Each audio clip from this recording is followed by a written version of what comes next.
نحمده ونصلي على رسوله الكريم أما بعد فأعوذ بالله من الشيطان الرجيم بسم الله الرحمن الرحيم أولم يهد للذين يرثون الأرض من بعد أهلها أن لو نشاء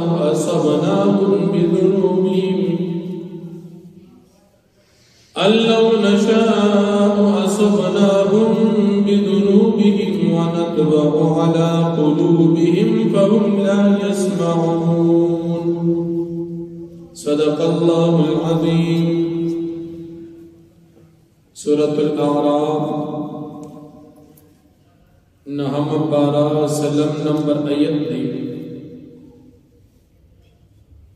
فمخی آیاتن کی مجرمان و کافران و تاد اللہ پاک دا عذابن و وعید بیان شو.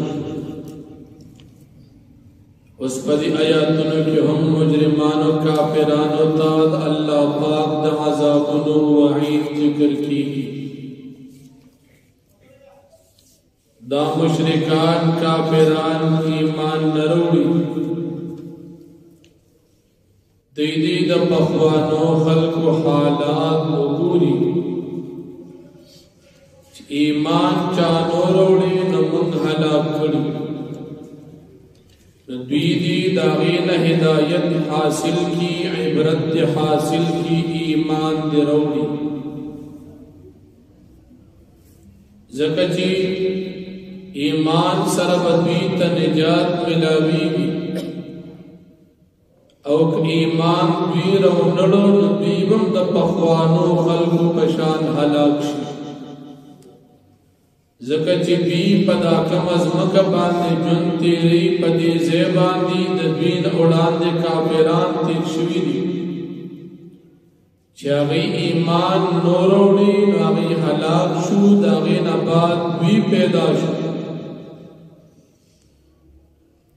دوید ایمان روڑی ورن اللہ پاک فرمائی کم اغوالو مبادوی باندر پسبب دا کفر دا دوی عذاب نازل کی. بیاد نبی کریم صلی اللہ علیہ وسلم رسالت اللہ پاک ذکر کئی چھ دا پخوانو خلقو دا حلاکت واقعات چھ منتا تا بیانو دا غی خبر در کو دغه پخوانو خلقو تا پیغمبران راغلو اغی و تا معجزات بل دلائل ذکر کرو لیکن اغی ایمان نو روڑے دا زکتی اللہ پاک دا دی کافرانو بزرنو باندے خبل مہر لگو لیکن دوی استاپا پیغمبرے او پر رسالت باندے ایمان نروڑی ندی ددی کافرانو پزرنهم اللہ پاک مہر لگول دی چدا بدبخت دی دا ناپوہ دی ذکر ایمان نرو او بیان دا بیوادی خلق اللہ پاک ددی خلق نواد آخستر چپا ما باندی با ایمان روڑی پا عالم ارواح کی نبیان مومنان پخبل وعدہ باندی برقرار پاتش ایمان اصاف روڑ او دا کافران چی دا نبی علیہ السلام و دا نور پیغمبران نا انکار کی کفر اختیار کرن دی اغوادہ پرنکل ایمان روڑ زکا اللہ پاک پا عالم ارواح کے وعدہ اخستی و علست بربکم قالو بلا شہدنا دول ایمان روڑو تا من رب دو پدی من گواہی ورکڑی مسلمان آغا گواہی ورکڑی دا تخبل وعدہ برقرار پاتل ایمان روڑی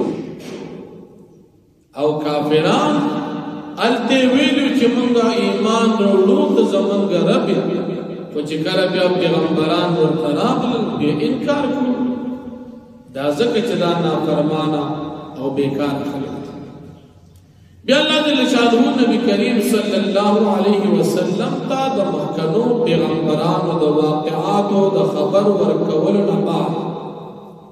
د موسی علیہ السلام واقعا هم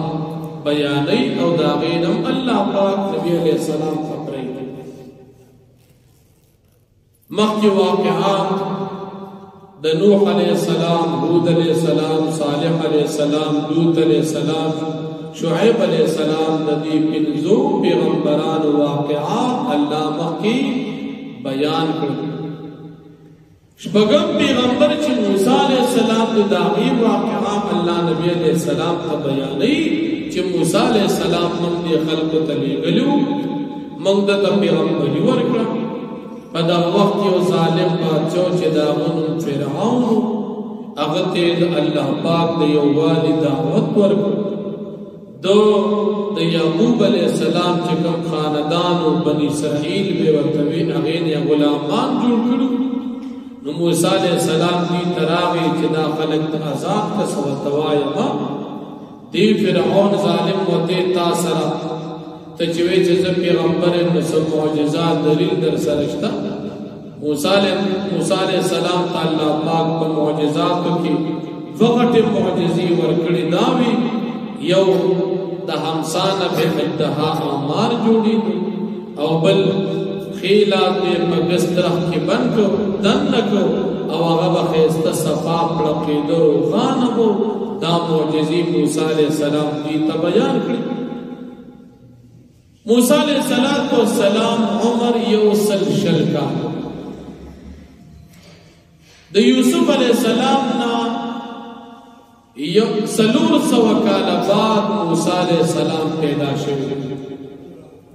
او د ابراہیم علیہ السلام نو سو کال بعد موسی علیہ السلام اللہ پاک صرف بنی اسرائیل ته پیغمبر را لېږلی. د موسی علیہ السلام امتیان د خلق چې کوم موسی علیہ السلام دور کې د موسی علیہ السلام چې کوم علاقه کې د علاقې کې مصر وي. نو د دې مصر باچا لقب فرعون د علاقې د باچا نوم ان بچو او تبه نوم اخیسته کنیت او لقب فرعون خپل نوم به جوړو خدای علاقې نوم برد فرعون. د موسی علیہ السلام په دور کې هم فرعون او د دین وړاندې فرعونیان خو د موسی علیہ السلام نو وړاندې چې کوم فرعون او داغه چې کوم پلا فرعون هغه بنی اسرائیل سره خېګړې کوي هغه نه کان. بیا د موسی علیہ السلام په دور کې چې کوم فرعون ناغ ظالم ولید ابن مصعب ابن ریان نو ولید د موسی علیہ السلام د دور د فرعون خپل نوم ولید او دغه چې کوم مخکې د پلارو مصعب او داغه چې کوم پلارو د ریان نو دا مصعب خو ریان خدا نوسی چې کوم دا ولید دا ظالم دو بنی اسرائیل غلامان جوړ کړو. و استاسو مشر یوسف علیہ السلام زمون علاقی والا خلق دلت آقست و زمون غلامو لہذا تاسو زمون غلامان بھی. نو بنی اسرائیل نے غلامان جوړ کړو چې کوم ګران کارونو خدمتونو نو کرے هغه په بنی اسرائیل او دی فرعون وزه خدای او د خدای دعوه وکړه انا ربکم الاعلى غټ خدای. موسی علیہ السلام دې چې الله طرف نه پیغمبر را لېږلی شوی چې دا الله سره هیڅ څوک شریک نشته، الله صرف یو دی او ما معجزې وروړي تا چې دا بنی اسرائیل کوم غلامان جوړ کړي دا ما سره آزاد کې چې موږ شام ته لاړ شو او دې پرېږدي. موسی علیہ السلام ته دې فرعون وویل که تا سره څه معجزې ښکاره. موسی علیہ السلام دې ته دوه معجزې ښکاره کړې، یو د همسا او دویم د ید بیضا. کله چې موسی علیہ السلام د همسا نه اجدها او مار جوړ شو اول نه بنریما او بیا بغټ شو او داسې مزل به کو لکه نریما. ځکه قرآن کریم کې دوه قسم الفاظ راغلي، یو ځای جان راغلي جان، او دیم ځای راځي دلته ثعبان. نو جان نری مار ته وي او ثعبان غټ اجدها ته وي. نو بیا مفسرین فرمایي دا مار به ډېر تیز وي، جان نری مار، او دا غټم ډېر بیا ثعبان. چې کله موسی علیہ السلام معجزه د حمزه ښکاره کړه، حافظ ابن کثیر رحمت الله علیه فرمایي چې فرعون ویل چې دا لا سبلا حمزه ته حاضر شو، دومره ویل چې ورکوټ او غټ او داسې مات شو. وایي زه خدای یم، دا کمقل نه د یو مار په لیدلې او دس ماتېږي او ځان ته خدای وي، نو خر څه ته همدا ښه کمقل. بیا موسی علیہ السلام ته وایي چې د هر څه منم، خو دا مار راونیسه، دا کونډې دې واپس ونیسه، زه منم دا فرعون په تخت ناست خو چې ویرېده موسی علیہ السلام ته توبو باندې شو. موسی علیہ السلام بیا خپل همسا ونیوله، مار نه بیا همسا جوړه شو. د وې زه بس مقابله وکړم، دا خو غټ جادوګرې ته. موسی علیہ السلام ته د مناظرې او د مقابلې دپاره یو وعده وکړه چې انشاءالله بیا به فرعون ته چې بیا به کېږي او مقابله به وکړو، ځکه ته جادوګرې تاله به زه جادوګر راوغواړم. هغه تفصیل به وروسته انشاءالله راشي. نو د موسی علیہ السلام د واقعې نه نبي علیہ السلام ځکه خبر شو چې دا الله خبر کړی، او چې الله خبر کړی نو نبی علیہ السلام د الله پیغمبر دی. دا د نبی علیہ السلام د پیغمبرۍ دلیل دی چې د پخوانو پیغمبرانو د حالاتو نه خبري. الله پاک فرمایي اولم يهد للذين يرثون الارض، آیا نه بیان کړی الله پاک هغه خلکو ته چې وارثان جوړ شوي د ځمکې، یعنې اوسېږي په ځمکه باندې، من بعد اهلها پس د هلاکېدو د اهل د دې پخوانو نه، ان لو نشاء کچر من وغواړو اصبناهم بذنوبهم،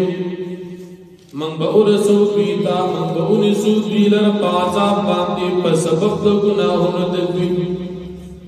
ونطبع على قلوبهم فهم لا يسمعون،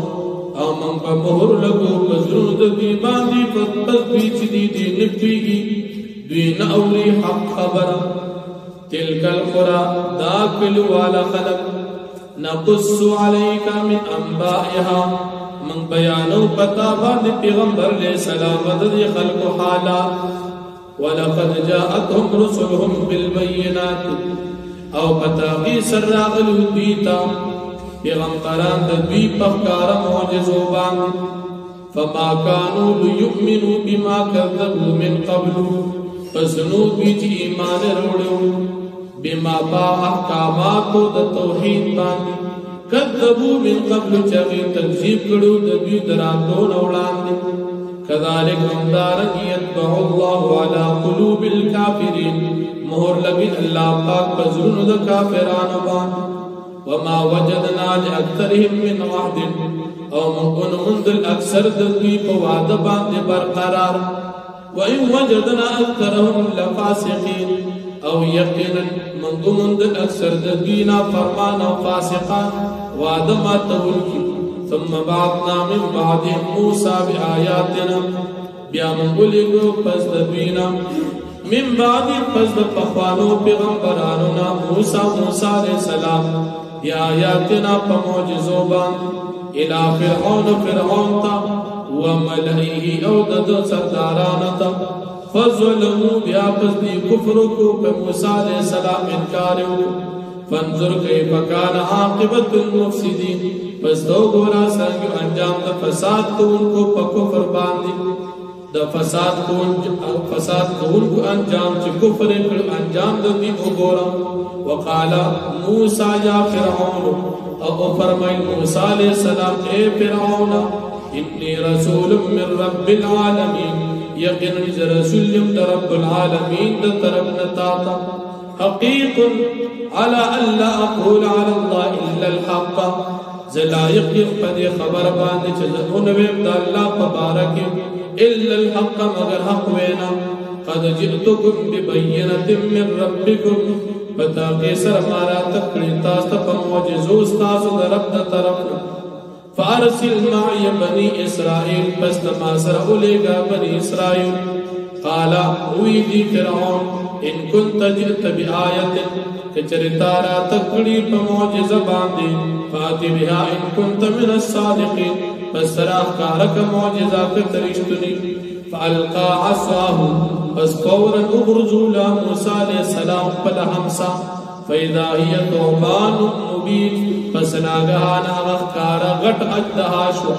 ونزع يده او روست موسى علیہ السلام پلاس دترخن فإذا هي بيضاء للناظرين پس ناگهانا غت سپنو للناظرين دکتن پدبارا دو معجزات تکارا واخذ دعوانا الحمد لله